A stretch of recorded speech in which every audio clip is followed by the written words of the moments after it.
আসসালামু আলাইকুম। আশা করি আল্লাহর রহমতে সবাই ভালো আছেন। আমরা গত পর্বে অপারেটিং সিস্টেম, সেখানে আমরা অপারেটিং সিস্টেম সম্পর্কে জেনেছি এবং অনেক কিছু দেখেছি। তবে একটা জিনিস বাকি ছিল, সেটা কন্ট্রোল প্যানেল। আমার লাস্ট ভিডিওতে আমি বলেছিলাম যে কন্ট্রোল প্যানেলটা একটা খুবই গুরুত্বপূর্ণ অপারেটিং সিস্টেমের, যেখানে কম্পিউটারে সকল ধরনের সেটিং থাকে।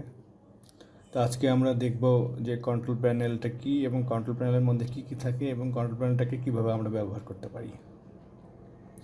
তো চলুন আমরা যাই কন্ট্রোল প্যানেলে। আমরা কন্ট্রোল প্যানেলে ঢুকবো, এটা ক্লিক করে ডাবল ক্লিক করব, করার পরে স্ক্রিনটা একটু বড় করে নিই। এখানে দেখেন অনেক ধরনের সেটিং আছে, কিন্তু সব আমাদের লাগবে না। আমাদের যেগুলো লাগবে সেটা আমরা বলবো। এখানে দেখেন একটা অপশন আছে ভিউ, আপনি এটা কিভাবে দেখতে চান। এটা যদি ক্যাটাগরি ওয়াইজ দেখতে চান তাহলে এখানে ক্লিক করবেন, তাহলে এরকম কয়েকটি ক্যাটাগরিতে দেখাবে। এই ক্যাটাগরির মধ্যে আবার সাব ক্যাটাগরি আছে, দেখেন অনেক। তা আমরা যেটা করব, আমরা স্মল আইকনে দেখতে পারি, লার্জ আইকনেও দেখতে পারি। তো লার্জ আইকনে দেখি। আচ্ছা, প্রথমে যেটা আছে অ্যাডমিনিস্ট্রেটিভ টুলস, এটাতে আমরা ক্লিক করি। অ্যাডমিনিস্ট্রেটিভ টুলের মধ্যে অনেক কিছু আছে। কম্পিউটার ম্যানেজমেন্ট আছে, এটা ওডিবিসি। আমরা যখন কোনো ডাটাবেসকে কানেক্ট করি তখন ওডিবিসির মাধ্যমে কানেক্ট করতে হয়। যদিও এটা আমাদের লাগবে না, জাস্ট আমি কয়েকটা বলে যাচ্ছি। সার্ভিস আছে, সার্ভিসের মধ্যে অনেক ধরনের সার্ভিস আছে যেটা বাই ডিফল্ট অপারেটিং সিস্টেম দেওয়ার পরে রান করে, এবং আমরা যখন কোনো অ্যাপ্লিকেশন সিস্টেম ইউজ করি বা সফটওয়্যার ইউজ করি সেই সার্ভিসগুলো এখানে থাকে। জন্য এখান থেকে আমরা বের হয়ে যায়, আমাদের এটা লাগবে না। যখন আমরা ভালোভাবে শিখে যাব অপারেটিং সিস্টেম নিয়ে কাজ করব, তখন এগুলোর মধ্যে দিয়ে আমরা ঘাটাঘাটি করব। অটো প্লে, আমরা অনেক সময় দেখেছি যে আমরা যখন কোনো একটা পেন ড্রাইভ বা মেমোরি কার্ড বা কোনো ডিভিডি আমাদের কম্পিউটারে ঢোকাই, অপটিক্যাল ড্রাইভে বা ইউএসবি পোর্টে, তখন পেন ড্রাইভ লাগানোর পরে অটো প্লে শো করে, অর্থাৎ একটা উইন্ডো ওপেন হয়ে যায়, ওপেন করতে বলে। এটাই হচ্ছে অটো প্লের কাজ। ইচ্ছা করলে আমরা এটা বন্ধ করে রাখতে পারি। ব্যাকআপ রিস্টোরের দরকার নাই। আমরা এখান থেকে যাব ডেট অ্যান্ড টাইম, যেগুলো লাগছে সেগুলো বলবো। ডেট অ্যান্ড টাইম আমরা যেটা এখানে দেখেছিলাম টাচবারের নিচে ডান পাশে ডেট অ্যান্ড টাইম, সেটা এখানে আছে। এটা কন্ট্রোল প্যানেলের একটা অংশ। এখান থেকে এই কাজগুলো একই করতে পারি। এই কাজগুলো আমি দেখিয়েছি, সো এখন এটা দেখাবো না। আমরা এখন যাব ডিভাইস ম্যানেজার, এটাও আমরা দেখিয়েছি প্রথম পর্বে। অপারেটিং সিস্টেম পরিচিতির প্রথম পর্বে ডিভাইস ম্যানেজারটা দেখিয়েছি, এখানে কী কী থাকে। আচ্ছা, এটা ডিভাইস ম্যানেজারের কাজ। এখন যাই ডিভাইসেস অ্যান্ড প্রিন্টার্স। এখানে হচ্ছে আমাদের, যেমন ধরুন যে কোনো ডিভাইস যদি কম্পিউটারের সঙ্গে কানেক্টেড থাকে তাহলে এখানে শো করবে। যেমন ধরেন আমার ফোনটি এখানে কানেক্টেড আছে, সো আমার ফোনটি শো করছে। মাউস কিবোর্ড আছে আমার ডেস্কটপের, এটা আমার ল্যাপটপের নেমটা শো করছে। যদি কোনো প্রিন্ট এইখানে এগুলো কিন্তু প্রিন্টার না, এগুলো একটা ভার্চুয়াল প্রিন্টার। এটা অটোমেটিক উইন্ডোজের সঙ্গে বিল্ট ইন আছে। আমরা ইচ্ছা করলে এটা পিডিএফ করতে পারি, অর্থাৎ কোনো ডকুমেন্টে প্রিন্ট অপশানে যেয়ে জাস্ট পিডিএফ সিলেক্ট করবে, ডকুমেন্টটি পিডিএফ হয়ে যাবে। যদি কোনো প্রিন্টার এখানে ইনস্টল থাকে তাহলে সেটা এখানে শো করবে। আর যদি এখানে ইনস্টল না থাকে বা প্রিন্টার লাগানোর পরে যদি আমরা এটাকে অ্যাড করতে চাই, অ্যাড এ প্রিন্টারে যেয়ে আমরা প্রিন্টার অ্যাড করতে পারি। নর্মালি আমরা যখন প্রিন্টার সেট আপ দিব বা প্রিন্টারটি চেক করবো ইনস্টল হয়েছে কিনা, ভালোভাবে শো করছে কিনা, তখন আমরা এখান থেকে চেক করব। তো এখান থেকে বের হয়ে যাই, ফাইল এক্সপ্লোরার অপশন, এখানে যাই। আমরা অনেক সময় দেখি যে ভিউতে দেখি অনেক সময় আমরা ফাইল হেডেন করে রাখি, এই অপশানগুলো শো করে। ফাইল হেডেন করে রাখার জন্য শো হেডেন ফাইলে ক্লিক করলে হেডেন ফাইলগুলো শো করবে। আবার কোনো ফাইলের যদি আমরা এক্সটেনশন হাইড করে রাখতে চাই তাহলে এখানে হাইড এক্সটেনশানে ক্লিক করলে এটা হাইড হয়ে থাকবে। অর্থাৎ ধরুন যে একটা ডকুমেন্ট ফাইল ডিওসি, এটাকে আমরা হাইড করে রাখবো, তাহলে এটা টিকটা উঠাই দিব, তাহলে এটা হাইড হবে না। যখন এটা টিক দিব তখন শুধু ডকুমেন্টের নাম শো করবে, পরের ফাইল এক্সটেনশানটা শো করবে না। এখানে গেলাম এটুকুই এটাতে। এবার যে ফন্ট হচ্ছে আমাদের কম্পিউটারে যত ধরনের ফন্ট আছে সব ফন্ট এখানে শো করে। এটা উইন্ডোজ সি ড্রাইভে উইন্ডোজ ফোল্ডারের মধ্যেও এই ফন্টগুলো থাকে। আমরা এখান থেকে কম্পিউটারের সকল ফন্ট দেখতে পারবো, যতগুলো ফন্ট এখানে ইনস্টল করা আছে অতগুলো ফন্টের মধ্যে আছে। এই দিয়ে দেখুন সকল ফন্ট এখানে আছে, এখানে অনেক ফন্ট আছে। এখানে ফন্ট আছে দেখেন 2177টা আইটেম আছে। মাউস সেটিং এখানে আছে, মাউস সেটিং এখান থেকে মাউস সেটিংটা আমরা ইচ্ছা করলে মাউস স্লো ফাস্ট এগুলো করতে পারি। কিবোর্ড সেটিং আছে, এটা কিবোর্ডটা দেখবে, এটা তেমন কিছু না, স্লো ফাস্ট এটা করা যায় এখান থেকে। এখন থেকে পাওয়ার অপশান। আমরা অনেক সময় দেখি যে কম্পিউটারে কাজ করতে করতে আমরা যদি কাজ করা থেকে বিরত থাকি 10-5 মিনিট 15 মিনিট, দেখা যায় যে উইন্ডোজ মনিটরের স্ক্রিনটা কালো হয়ে যায়, কিছু থাকে না। তার মানে কি উইন্ডোজ স্ক্রিনটা স্লিপ মোডে চলে যায়। তো এটা আমরা এখান থেকে এটাকে কন্ট্রোল করতে পারি। এখানে ক্লিক করলাম, ক্লিক করে choose when turn off the display, অর্থাৎ ডিসপ্লে কখন টার্ন অফ হবে। যেমন আমারটা নেভার দাও, অর্থাৎ আমি যদি কাজ নাও করি আমার কম্পিউটারটা যদি অন থাকে, যতক্ষণ অন থাকবে এর ডিসপ্লে অফ হবে না। আপনাদের ক্ষেত্রে এরকম টাইম দেওয়া থাকবে 10 মিনিট যে যারা চেঞ্জ করেন না, অর্থাৎ আপনার 10 মিনিট পরে অটোমেটিক এটা ডিসপ্লেটা অফ হয়ে যাবে। তা যারা এটা রাখতে চান যে না আমি কাজ করি বা না করি যতক্ষণ কম্পিউটার অন থাকবে ডিসপ্লেটা বন্ধ হবে না, সেক্ষেত্রে সবাই নেভার দিয়ে দিবেন, নেভার দিয়ে সেভ চেঞ্জেস। আচ্ছা এইটা গেল এইটার কাজ, পাওয়ার অপশনের কাজ। ব্যাকে যাই। আচ্ছা এখানের মধ্যে এখন সবচেয়ে গুরুত্বপূর্ণ যেটা আরেকটা দেখাই, সেটা হচ্ছে যে সাউন্ড। এখানে আমাদের সাউন্ড সিস্টেমটাকে কন্ট্রোল করা যায়, অর্থাৎ আমি এই যে এখন কথা বলছি, দেখুন এখানে সিগন্যাল উঠছে নামছে, অর্থাৎ আমার মাইক্রোফোনটি কাজ করছে, এটা আমি এখান থেকে দেখতে পাচ্ছি। আমার কি প্লেব্যাক স্পিকার, আমাদের কোন ধরনের স্পিকার আছে, অডিও সিস্টেম আছে, সেটা এখানে দেখা যাচ্ছে। এবার আসি ইউজার অ্যাকাউন্ট, অর্থাৎ আমরা যে কম্পিউটারে লগ ইন করার সময় যে পাসওয়ার্ড দিয়ে রাখি, সেই পাসওয়ার্ড এখানে যদি পাসওয়ার্ড দিয়ে রাখি তাহলে কেউ এখানে ঢুকতে পারবে না। শুধুমাত্র যার কম্পিউটার সে পাসওয়ার্ড দিয়ে রাখবে, পাসওয়ার্ড দিয়ে রাখলে এখানে কেউ ঢুকতে পারবে না পাসওয়ার্ড না জানলে।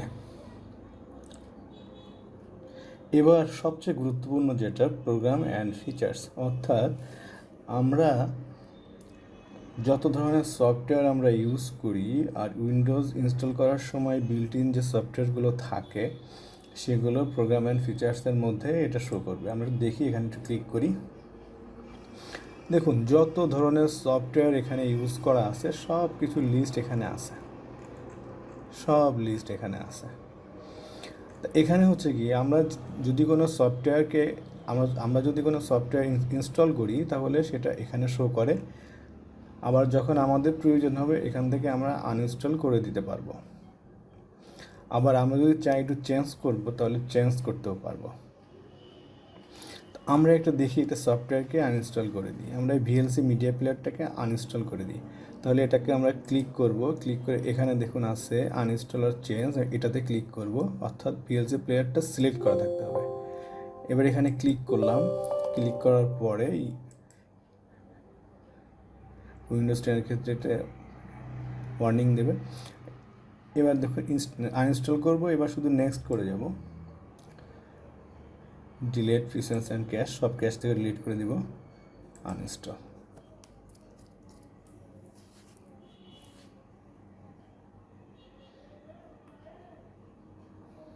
এটা আমাদের ইনস্টল করা ছিল, এবার আমরা আনইনস্টল করছি।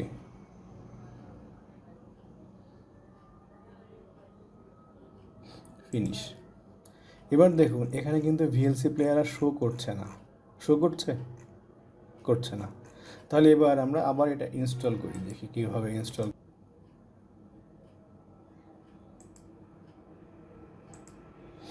দেখুন এবার আমরা একটা সফটওয়্যার ইনস্টল করব, তো আমরা ভিএলসি প্লেয়ারটা ইনস্টল করব। কোনো সফটওয়্যারটা ইনস্টল করার সময় এটাকে একটু খেয়াল রাখবেন, রাইট বাটনে ক্লিক করে প্রপার্টিসে যাবেন, যে কোনো আইকনে ক্লিক করলে ইনস্টল হবে না, এটাকে খেয়াল করবেন .exe হচ্ছে এক্সিকিউটেবল ফাইল, অর্থাৎ যেটার সঙ্গে ইএক্সি থাকে তাহলে মনে করতে হবে ওই সফটওয়্যারটি ইনস্টল করার জন্য ইনস্টল করা যাবে। নর্মালি যদি কোনো আইকন বা কোনো ফাইলের উপর ক্লিক করে ইনস্টল করতে যান, ইনস্টল করা যাবে না। এটা একটা সফটওয়্যার, সেটা অ্যাডভান্সে ক্লিক করে প্রপার্টিসে যে দেখবেন যে এটা ইএক্সি কিনা, ইএক্সি হলেই এটা ইনস্টল করা যাবে। তাহলে এটাতে আমরা এটার উপরে ডাবল ক্লিক করি।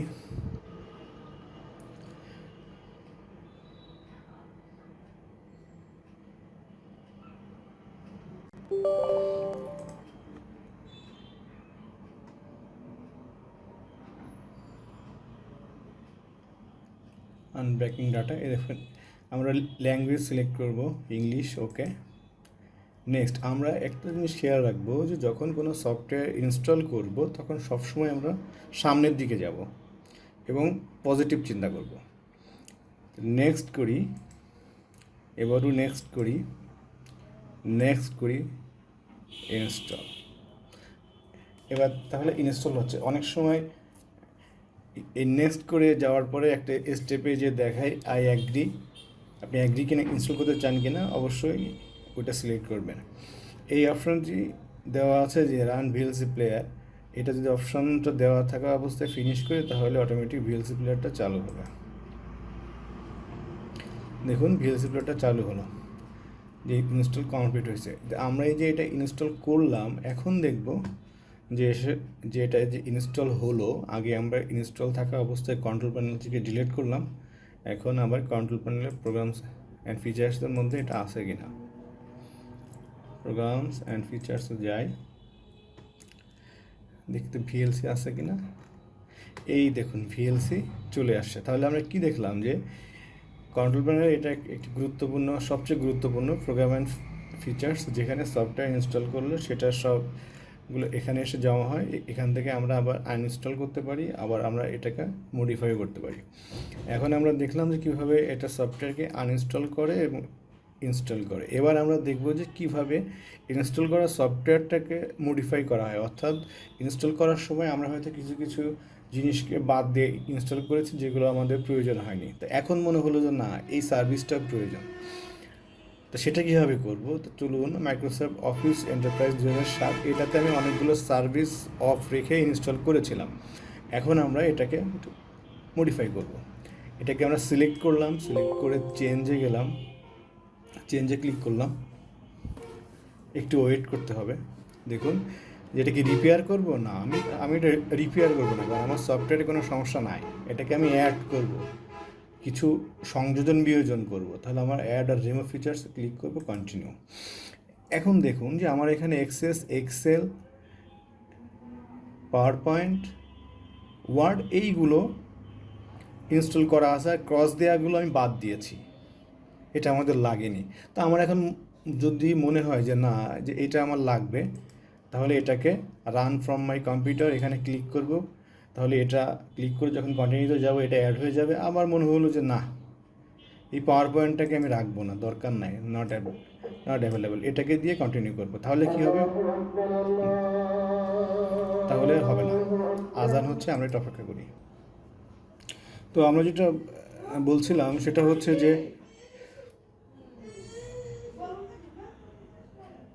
এখানে আমরা এটা ইনস্টল করতে পারবো, অর্থাৎ এখান থেকে আমরা যদি কোনোটা ইনস্টল করা না থাকে সেটাকে সিলেক্ট করতে পারবো। যেমন এটা এরকম থাকবে যে যেগুলো ইনস্টল করা নাই, অর্থাৎ এই সফটওয়্যারটি মাইক্রোসফট অফিস এন্টারপ্রাইজ 2007 ইনস্টল করার সময় আমরা যে অংশগুলো যেগুলো বাদ দিয়েছিলাম সেইগুলো এখানে ক্রস আকারে আছে, আর যেটা ইনস্টল আছে সেটা তো এরকম নর্মালি আছে। তা ইচ্ছা করলে আমরা চাচ্ছি যেটা আমরা এইটাকে ইনস্টল করব মাইক্রোসফট অফিস ইনফো পাথ, অর্থাৎ এটা ইনস্টল করাই আছে, জাস্ট এইটাকে অ্যাড করব আমাদের। তাহলে just run from my computer দিয়ে এটাকে আমি কন্টিনিউ করব, তাহলে ওইটা আমাদের অ্যাড হয়ে যাবে। এখন যেটা হচ্ছে যে ইনস্টল করা সফটওয়্যারে কিছু ফিচার্স অ্যাড করলাম, এটা কিন্তু কমপ্লিট ইনস্টল করলাম না, কিছু ফিচার্স অ্যাড করলাম। দেখুন এটা ইনস্টল হচ্ছে, একটু সময় নেবে। দেখুন এটা কমপ্লিট হয়েছে। তো চলুন এবার দেখি যে আসলে ইনস্টলটা হয়েছে কি না। ক্লোজ করে দিই, আমরা স্টার্ট মেনুতে যাই, স্টার্ট মেনুতে যে আমরা মাইক্রোসফট অফিস দেখব, স্ক্রল করে নিচে যাই, নিচে যাই মাইক্রোসফট অফিস। আমরা ইনফো পাথটা ইনস্টল করলাম, এই দেখুন হয়ে গেছে, তাই না? তাহলে আমরা কি হচ্ছে যে আমরা এই কন্ট্রোল প্যানেলে ইনস্টল করা সফটওয়্যার থেকে সফটওয়্যার প্যাকেজের সাথে যেসব ফিচার্সগুলো আছে কোনোটা ইচ্ছা করলে ইনস্টল করার সময় যদি অফ করে দিয়ে আমরা ইনস্টল করি, পরবর্তীতে যদি আমাদের প্রয়োজন হয় তাহলে আমরা সেটা আবার এখানে অ্যাড করে নিতে পারি। তা এই হচ্ছে যে আমাদের কন্ট্রোল প্যানেলের প্রোগ্রাম অ্যান্ড ফিচার্সের কাজ। এটা খুবই গুরুত্বপূর্ণ, কারণ হচ্ছে যে আমরা হরহামেশাই বিভিন্ন সফটওয়্যার ইনস্টল করি, আবার কাজ না হলে যদি সেটাকে ফেলে দিতে চাই তাহলে এখান থেকে আনইনস্টল করতে হবে এবং সহজে করতে পারি। এটা খুবই গুরুত্বপূর্ণ ছিল। আর একটা জিনিস একটু দেখাই, যে গুরুত্বপূর্ণ যে ফিচার্সগুলো ছিল সেগুলো নিয়ে আমি আলোচনা করলাম। আশা করি সবাই বুঝতে পেরেছেন।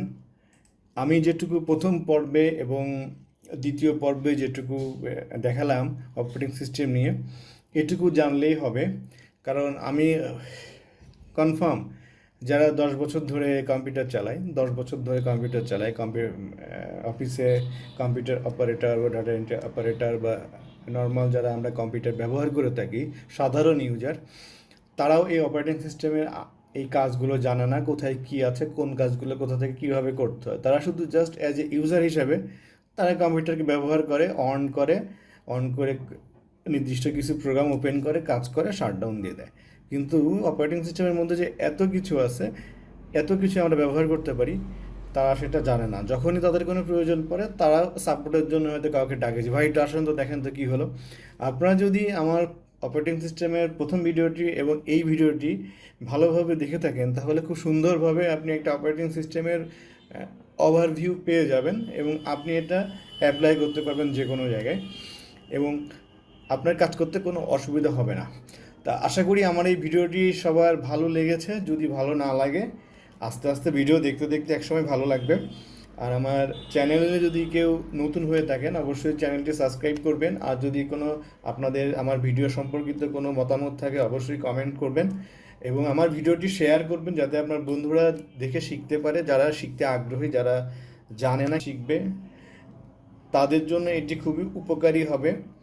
তা আশা করি আপনারা শেয়ার করবেন চ্যানেলটি, আর আমার চ্যানেলের সঙ্গেই থাকবেন, কারণ আমি পার্ট বাই পার্ট ভিডিওগুলো আপলোড করব এবং এটা দেখে দেখে আপনারা এক্সপার্ট হতে পারবেন। তো আজকে এ পর্যন্তই। সবাই ভালো থাকবেন। আল্লাহ হাফেজ।